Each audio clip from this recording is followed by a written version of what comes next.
They say it's never too late to start over, but what does that really look like? Today, we're joined by Gretchen, mental health advocate, podcast host, and tech founder, who proves that resilience doesn't retire. So, as you listen, ask yourself what story about your life or your limits are you ready to rewrite? And stay with us to the very end because Gretchen will answer the one thing you can do today to start again, no matter what age, no matter what you survive. Hi, I'm Claude. And I'm Jess. We are corporate employees by day, entrepreneurs by night, and work besties for life. Join us as we explore how work besties lift each other up, laugh through the chaos, and thrive together in every industry. Work besties! Thank you so much for having me. I'm so excited to be here. We are so excited to have you as well. Thank you so much. Your biography is incredible and so inspiring. You have shared your journey as a suicide attempt survivor. And it is incredible to really say it out loud, right? It's such a courage. Can you take us back to a moment that really redefined what resilience really means to you and what came next? Well, for me, it was the day after my suicide attempt. I'm a true extrovert and an empath, so nobody knew how depressed I was, not even my wife. We'd been together 28 years at that point, and I opened up onto social media and let people know what was going on with me. Because these were people that I would show up to work every day smiling and making sure everybody else was laughing except for me. And as soon as I did that, I had about 200 people reach back out to me and say thank you. Because now they didn't feel so terrified and alone in their own journey. But they were also terrified, right? Because they had no idea how depressed I was. If you're an extrovert out there and you have that mask on, take it off because the only person you end up hurting is yourself. And so for me, my resilience was I started therapy right away, and I just started to put one foot back in front of another and dug into therapy. And I knew I wanted to live. There was that small glimmer of hope that something was going to get better, and it did. But it came in like an avalanche form, not in as a little trickle. So I love when you say for whoever the extrovert, take off your mask. How do you do that? Do you confide to someone? yeah, that's one way. Like if you don't have somebody that you would call a good friend or a spouse, or you didn't feel comfortable opening up to, somebody in your inner circle, there are crisis hotlines across the world. And if you live in an area other than the US or Canada, you can go out to the helphub.co, and that lists out all the crisis lines across the world. At least talk to one person. At least let somebody know that you're not okay. Because when we sock away like all that pain and that hurt into our belly, we don't give anybody the opportunity to help us make it to that next minute, that next hour, the next day. And it's kind of like vice versa, right? So if you're a friend to somebody who's an extrovert and you're not sure how to dig it out of them, ask us a question that we actually have to answer. Don't ask us like, hey, how's the day going? Because my typical response was, oh, I'm living the dream. Like everything's good. Yeah. Ask a question, hey, how's your mental health today? Or check in on them via text. Everybody loves a good text. Maybe send a funny meme that would drag it out of them to like laugh.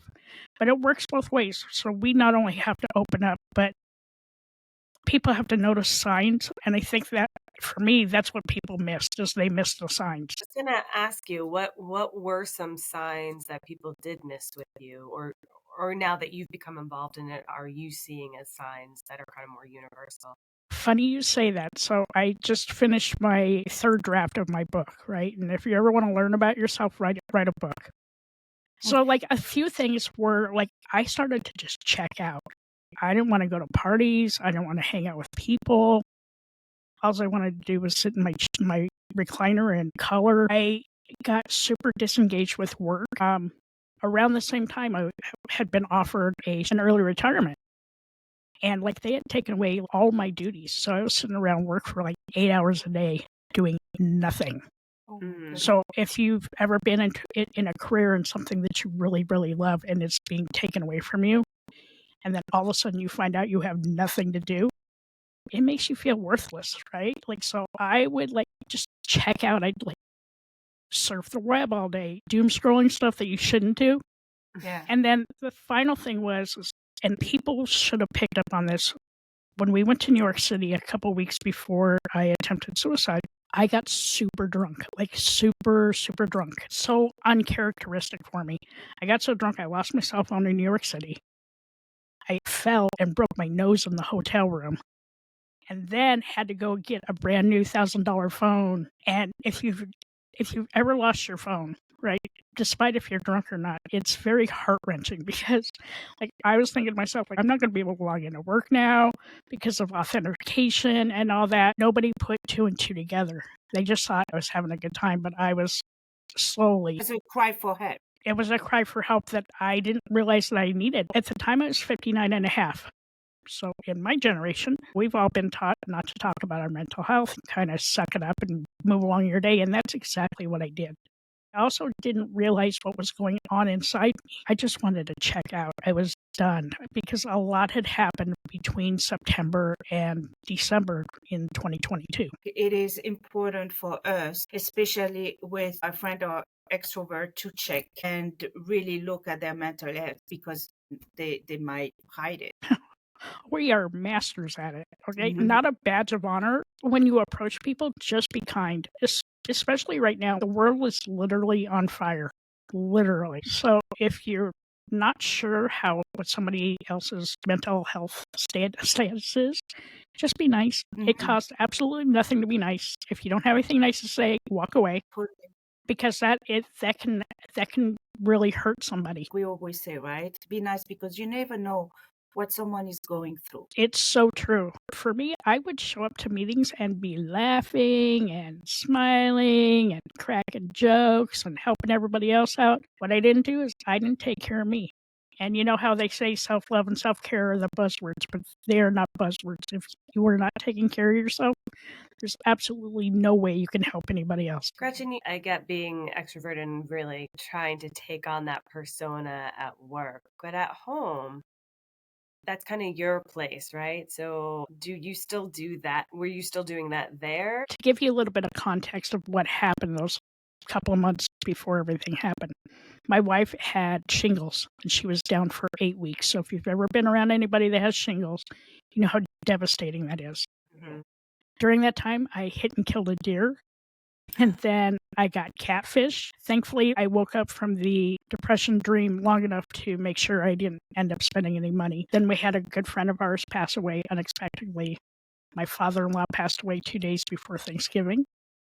Throw in some seasonal depression and some holiday depression. So I'm absorbing everybody else's pain, but still showing up with a smile on my face every day because that's what people needed. So you were taking care of others instead of really taking care of yourself that you needed at this point, or even someone to take care of you, you know? Yeah, it was just a whole lot of things that happened in a really short period of time. Yeah, that is a lot. Thank you for sharing all of this. You're 'Cause welcome. I think there's helping to just ask those questions, regardless if you're somebody close or not, and helping to tease that out of somebody is so important. And I know you've now become very active in it in and of yourself. Would you mind sharing some of that and how you became advocate? One of the things that I ended up doing was starting a podcast with my manager at the time. I use the term so super loosely because I retired in April of 2023. But we'd been friends for like 7 years. Every day after everything went down, we would call each other and laugh. And we would laugh about things you should never, ever, ever, ever laugh about. But here's the thing about laughter. It breaks up your cortisol. It increases your serotonin, gets your endorphins going. So no matter how crappy the day was going to be, we could always go back to that conversation and laugh. And we did. Mm-hmm. We laughed at stuff that I'm sure we're going to go to hell for. I'm almost positive. But like, it just helped change the trajectory of the day. And so it was during one of those phone calls, it was in the middle of the day, and she was asking me what somebody was doing. I was like, I don't know. And we started talking about squirrels and a whole bunch of like crazy stuff. And it was after that conversation, because we had laughed for like 40 minutes, I had tears in my eyes. She's like, let's do a podcast. And I was like, okay, we'll do a podcast. So we thought we would do like 3 episodes and be done. Joke's on us. But we wanted to start a podcast where we can normalize how we talk about mental health. Because, like I said, everybody that knew me was terrified that they didn't see the signs. They didn't understand how I could go from 10 to a 0 and not have anybody know. Every time we share our journeys, we unlock somebody else's prison. Because here in the United States, we have mental health crises like every single day. We don't have the infrastructure to really help those that need it. Some people don't have insurance and can't get in to see therapy. Some people have devised new techniques that aren't sanctioned anyplace else. And then there's also like websites that we even gave out like 2 years ago that are no longer available. So having people come onto the podcast and share those insights and those tips and tricks really helps people feel seen and feel heard. We unlock their prison, and now they're not so alone in what they're going through. And so that was one of the first things that we did. And I wanted to write a book about my experience. And I just finished my third draft. I'm super happy with it, getting ready to like chug through and finish it. But I want people to see me as a story of hope, because even though I was so depressed and so horribly checked out, I'm a story of hope because I didn't give up, and I refuse to give up. I refuse to stop moving forward because life keeps throwing these amazing opportunities into my lap, and I keep showing up. And I think that's what part of my resilience is, that I keep showing up, but I show up a little bit different now than I did back in the day. The first thing my therapist taught me was boundaries. If you have not set boundaries yet, please set your boundaries. They are life-changing. The power of no is an amazing feeling. And then the other thing they taught me is how to put my shields up, because I am an empath. So instead of being everybody's come and suck the life out of me, now I get to pick and choose who gets to suck the life out of me. Right. And, that's really important for everybody, is even if you're not an empath, learn when to put up your shields, because you need to reflect some of that energy back on yourself and take care of your inner child. I also figured out it's okay to play. I am going to be 62 next month. I still play. Playing is good. It's good for my heart. It's good for my soul. Those three things really help push me through. And my co-host, Dirty Skittles, we are still the best of friends. I still call her every morning. We laugh about things you should never, ever, ever And you still laugh. about. And what's hard is she still works there, and I have since opened up my own company. So my free time's a little bit more than what hers is, but I still can make her laugh, and I think that's crucial. Definitely. You just say in the same sentence, next month is I'm 62 and I just opened my own company.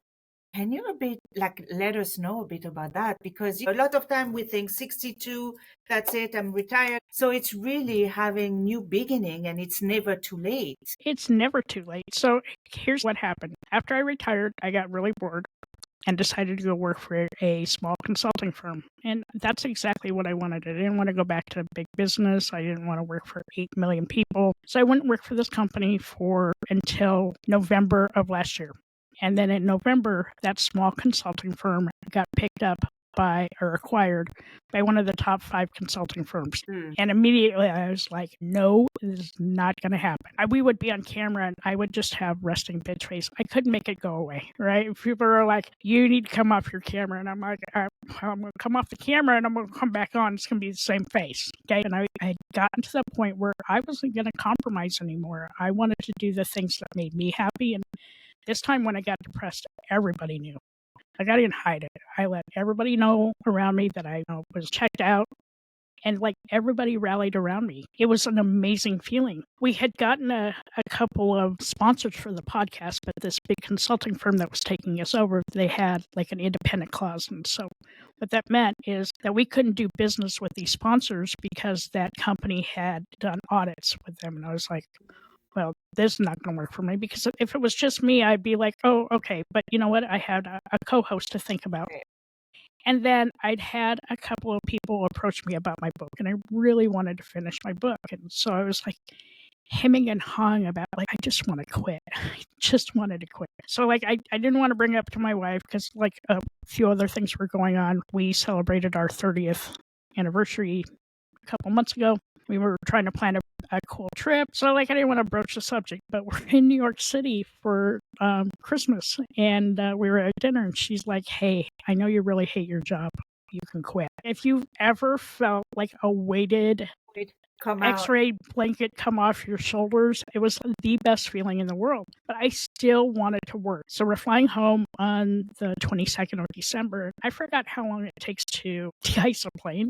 It takes like a couple of hours, which was perfect for me. So I had my phone, and I had my resume on my phone, and I had ChatGPT. And I'm like, so I fed my resume into ChatGPT. I said, based on my 45 years in corporate America and everything I've done with the podcast, help me form an independent consulting firm. 2 minutes later, it spit out pretty much everything I wanted to do except for like the last 2/3, because at this point I'm 61 and I just didn't want to do those things anymore. When you get older, you get to pick and choose what you want to do with your life, and that was one of those things I got to pick and choose. Go back to work on January 2nd. I turned in my 2 weeks, and people were like shocked, honestly. Like, do you not know? Remember my face? Remember the face? Do you not know how to read the room?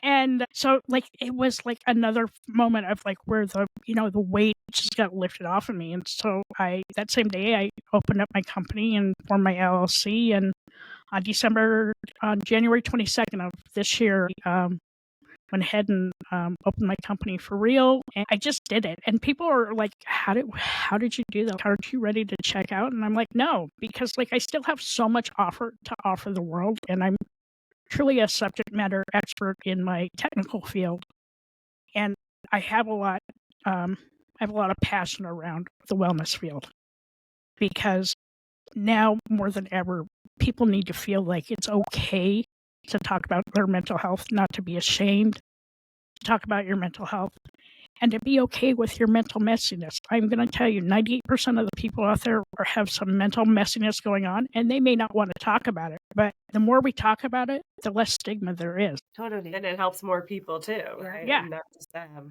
And I know someone that, know that should go to therapy, but doesn't want because, again, older generation, etc. And I'm like, look, if you have a headache or you have the measles, you go and see a doctor, right? Why is the same thing?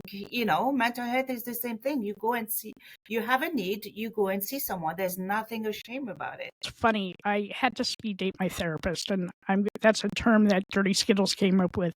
I had to go through 3 therapists before I found the one that worked. And, person-to-person therapy may not work for everybody, which is cool, because there's 80,000 different types of therapies out there that will work for you. I also dabble in a little bit of art therapy. I, do EFT, I do tapping. I do nature as therapy when it's not super cold or super hot outside. And I practice gratitude every day. Like, I will tell everybody, I am so grateful to be alive every single day. Yeah, it goes back again of your message of hope, that you're like really the hope. It wasn't easy. I shed a lot of tears. I lost a lot of friends because they don't like the new me. But you know what? I am not everybody's Matt anymore. Mm-hmm. Yeah, right. I am my own Matt. So if Mama's not happy, nobody's happy. Right. And they weren't Exactly. obviously providing back to you. So if they wanted to leave, that's probably the best for Hey, you as you know well. what? I leave the door open always a smidge if they want to come back in. I don't completely shut the door. Going along the lines of the reinvention and you starting your business, which congratulations, knowing that you did do this later in life, what do you want other people, especially kind of those women that are in that same age or any adults in the same age range, to know about starting over? Just do it. Don't be afraid to start over. Don't. It's not the first time I reinvented myself. It's the biggest time I reinvented myself. Don't be afraid to do it, because you're never going to know if it's going to work out unless you try it. Mm-hmm. I did write out my pros and cons list. I had a lot more pros than I had cons. For the first time in my life, I don't have health insurance. I can't justify the cost. I'm pretty careful about walking outside, because here's what happens when you turn 60 plus, like, things don't heal like they used to. So you have to be extra careful, but be adventurous. Go find your joy. There's so many people out there in their 20s and 30s and 40s that are out there chasing the money and chasing the dream. Don't chase any of that. Go chase your happiness, because at the end of the day, that's what's going to get you excited to get up every morning. That's what's going to get you excited about working 10-hour days and not even realize that you're working 10-hour days. I do that a lot now. Find your passion. Lead with your heart. Because there's so many different things you can do out there in the world today that you don't need to work for a company to do it. You can work for yourself and still find the same joy. And that's what I do. Every day I find a different joy in something I'm doing. And what do you want other people, especially women and older people, to know about starting over? Don't be afraid. Because you can be a tiny bit afraid, but don't let fear hold you back. You've had all these years of doing life, living life. You've lived experiences. Lived experiences are huge, right? It's so much better than having a college degree in something. If you walk into a company and say, I've had these lived experiences, or if you create your own company based on your lived experiences, it's authentically yours. Nobody gets to steal that from you. Okay. The same thing goes for therapy. How are you know it's not going to work if you don't try? At least try, right? If it fails, it fails. But at least you tried. And that's always been my why. If it doesn't work out, I can always try again. But that's what life is about. It's like finding those things in your life that bring you joy and that service your purpose. And I don't know, makes you get up and smile in the morning. I smile more now than I have in 20 years. And my wife even said that. She said that's the happiest she's seen me in 20 years. Because I get to do this on my own. I'm not working for the man. I get to decide who I want to work with, when I want to work. Like yesterday, I took a 3-hour nap. It was perfect. I turned to the boss. I'm like, hey, can we take a 3-hour nap? And the boss said, sure. And so I did it. Sure, go ahead. But don't be afraid. Just get out there and make that list of things that you maybe have dabbled in earlier years. Go back and put some focus on that. There's so many ways to make money now. But when you're making it, you're also smiling. Because how many other times have you gone to a corporate job and you sit in your chair and you're like, God, is it 5 o'clock yet? And it's like 2 minutes after 8. Yeah, we've all been there. Yeah. Yes. Or is it Friday yet and it's only Monday? Yeah. Gretchen, you mentioned about your podcasting. It sounds like you got sponsorships from that too. So you are making some money off of that as well. Crazy thing. It's amazing. We know the challenges and hustle that it takes for podcasting. So we commend you on that. You kind of explained what inspired the podcast, but I'm curious, what's been some of the most surprising elements of having that podcast that's helped you with your healing process? Wow, what a great question. So early on in the podcast, it was just Dirty Skittles and I, and we started bringing on guests. And as we brought on those guests, we got to heal along with our guest. Most people that we had talked to up until that point had shared their story with us over a microphone, but had never shared it with anybody face to face. And so, I felt honored that they would come onto our show and talk to us about their mental health journey and things like that. And we're very willing to share their resources and really wanted to get the message out there that there is help. You can still put one foot in front of the other. But we had a guest, and she was by far one of my favorite guests. It was our friend Bookie, also known as Liz, and she had end-stage breast cancer, terminal breast cancer. And when she came on, her episode was the most life-altering podcast I'd ever listened to, just because of her whole outlook about life. She didn't have a bucket list. She lived every moment to its fullest. She made sure that her kids and her family were taken care of. For us, we went and got our wills done and took care of all that. It was just her outlook on life. Mm-hmm. And she passed away a month after our episode aired. And it was heartbreaking, but I still refer back to that episode because of everything that she taught me. It's touching. That's amazing. Wow, that's heavy. I mean, yeah, it's heavy, but it's kind of uplifting at the same time too. It's heavy, and we do talk about a lot of heavy topic on the podcast. We record one Saturday a month, and we record 5 to 8 episodes one Saturday a month. And because I'm in charge of the calendar, I get to make sure that it's not a bunch of heavy topics all on one Saturday, because we have to go take care of our own mental health. Yeah. Right. it's super therapeutic for both of us. We call it our free therapy. And, we always inject some type of laughter into our episodes, even though we talk about some really heavy topics. Because once again, we go back to laughter. Laughter's a natural healer. And it just really breaks up, that hard stuff and, makes it feel real. And for our listener, can you share the name of your podcast? I sure can. So the name of our podcast is Shit That Goes On in Our Heads. And when you look it up, it's got an exclamation point for the I because apparently shit is still a bad word. Don't understand why. Still trying to figure that out. And we are on every platform out there. And how often does it drop? So right now we are dropping one episode a week on Tuesdays. Starting mid-July, we are going to drop 2 episodes a week. That's a lot. We have a huge backlog, and I feel bad for our guests. And the other thing with us is we're fully booked with guests until June of 2026. Congratulations. It's insane. Yeah. That is crazy. That's amazing, though. That's a Congratulations. good sign then that you'll continue to share those stories. My little nuggets, nuggets that are out there. But for me, it's not work. It's my passion project. And, my wife would always say to me, she's like, I've never seen you work so hard on something you don't get paid for. Mm-hmm. Well, joke's on her because we now do get paid. But, it has nothing to do with the money because the mission was never around making money for us. It's about sharing these stories and these journeys and helping the world heal. Why do you believe that storytelling is so therapeutic for the mental health recovery?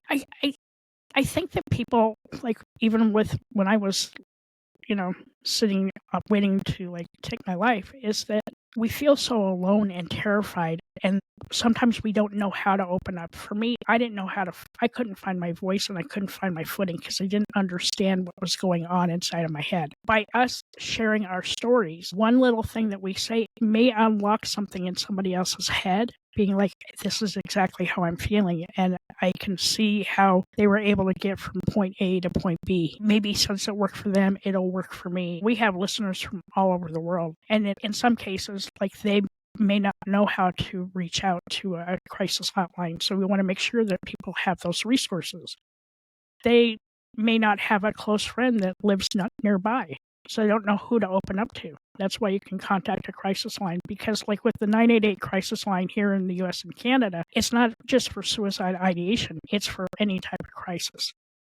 And those numbers are free and anonymous. And, the lady that picked up the phone the day I called was the most compassionate lady I'd ever spoken to. So getting that information out to our listeners, letting them know it's okay to open up, even at 59 and a half, even at 62. It's okay to open up. We are not perfect humans, right? We all have messiness in our life that we don't know how to deal with. And the nice thing about podcasts is that they are not geographical based. We don't have any boundaries. We are listened to all over the world, just like you guys are. What may have worked for me here in the US may work for somebody in Germany. And that's why I think it's so important that we keep sharing our stories. We keep getting the message out there that it's okay to talk about your mental health and that there should be no shame and you're not weak asking for help. I really see this community that help each other and really take away the whole taboo about mental health. I mean, it is a huge, without border community. I've seen a huge shift, even in the last 2 years, especially on LinkedIn. Companies are really starting to tune in. And if you ever wonder why you're not making your bottom line, I don't know, maybe check in on your employees and make sure that their mental health is okay. They are a key factor to you being successful. And that's probably one that most companies are not even thinking of at all. Not now, but that's part of my company's mission is to give them resources that can help them think about that. A lot of companies starts to see that and starts to give resources like women's resources, mental health resources, even sometimes having some classes during the day about burnout, stress, and etc. It's starting. Still a lot of improvement are needed, but I think that especially since COVID, it really triggered the whole message of mental health. 100%. I will tell you that during COVID, I felt like I was in prison.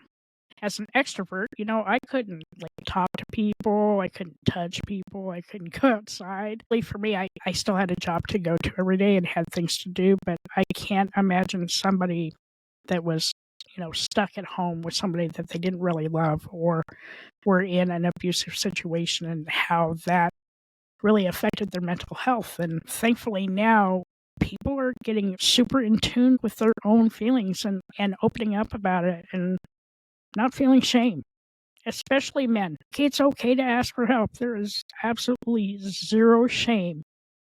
And if people are shaming you, then shame on them. You know what? Maybe turn around and look at the mirror. And I think it's on the contrary, it's a strength, right? To be able to open up. You really need to be strong to be able to do that. And you have to be super vulnerable. I hope my voice and my story helps somebody make it through the next day or the next week or the next month. It's never too late to start over. There's no shame in asking for help. And find your joy. That's what I do. Every morning I start with a 20-minute funny video. It's cats and goats lately. I don't know what's wrong with me. Maybe a few raccoons thrown in there. But I end that with what I'm grateful for. And I've done that every day since January 20th, and it's really helped my mental health. Yeah. I get up and do affirmations, but I feel like that's still in my mind what keeps me from sanity, but maybe I'll switch it up with some cat and goat video. Maybe throw in a few baby raccoon videos because, they're cute and funny. So They are cute. They look like little burglars. They're little hamburglers. I feel like your little synopsis right there was almost like the ending to a podcast right there. That was fantastic. I do think those are 3 mantras that everybody should be thinking about every day and incorporating into their life for sure. So what's one belief about mental health, age, or resilience you wish more people would challenge? It's never too late to start over. Not at all. You can start small, right? Maybe don't just up and quit your job, but start small. Start thinking about those things that you did back in your 20s and 30s that made you happy and figure out ways that you can take that and turn it into a passion project. Go from that passion project and think about how you can help somebody with their mental health struggles. Part of that is being kind. You have no idea what a kind statement is to somebody who's really struggling. Even the same thing with a text, just send them a funny text if you can get them out of their head. But make sure that you're sincere in what your intentions are and know that you are loved and you are wanted and needed in this world. And that no matter how hard things are today, they may not be as hard tomorrow. That's so beautiful. And I agree, just sending a little hot text saying, I know I'm here for you, You don't have to respond, but if you need me, I'm here. Yes. Just from time to time, little hearts. There's a great Simon Sinek video on YouTube. It's called 8 Minutes. Oh, yes. And it is one of my favorite clips ever. If you ever get reached out to by somebody who is depressed, give them that 8 minutes. But when you listen with your ears and not with your mouth, because a lot of times what we need is just somebody to listen to us and maybe not give us any verbal help, because sometimes those words are even more hurtful than the thoughts that are already going on in our heads. I love about that 8 minute where one of his friends reached out and he didn't understand that they needed their help, and now they have this code, I need 8 minutes. That means help. I need you to call me. And that's such a crucial thing. And be fortunate that when people do reach out to you and say, I need 8 minutes, give them those 8 minutes. Yeah. You could save a life. Right. And be appreciative that they thought of you to call for that too. Yeah, for sure. Something special about that bond and the trust and ability to be vulnerable. So Gretchen, this has been some really amazing content that you shared with us. I do have one final question for you. What's that one thing someone can do today to start rewriting their story no matter how old they are or even what they've survived or where they are in their life. Just start and never give up. You are the owner of your own reality. And you don't know what that looks like until you start to open up and figure out what it is. But just start and don't give up on yourself, because the rest of the world's not going to give up on you either. So beautiful. Gretchen, thank you so much from the bottom of our heart. It was so powerful, and really, it was incredible to really open up. Like, you are the statue of hope, and it's so important for people to understand that and the importance of mental health. So thank you so much, and to be so vulnerable and sharing your story with us and our audience. In the meantime, work besties, I hope you enjoyed as much as we did. You learned so much. Check up on your work besties. Make sure on your friends, even your colleagues, right? Be nice. You never know what the other one is going through. And I think that is really a big lesson. We learn even more during this podcast. So thank you so much. And if you loved it, make sure to also reach out and go listen to Gretchen's podcast and follow us, listen to us, and subscribe. And see you next week. Thank you so much. Thank you so much for having me. Remember, whether you're swapping snacks in the break room, rescuing each other from endless meetings, or just sending that perfectly timed meme, having a work bestie is like having your own personal hype squad. So keep lifting each other up, laughing through the chaos, and of course, thriving. Until next time, stay positive, stay productive, and don't forget to keep supporting each other.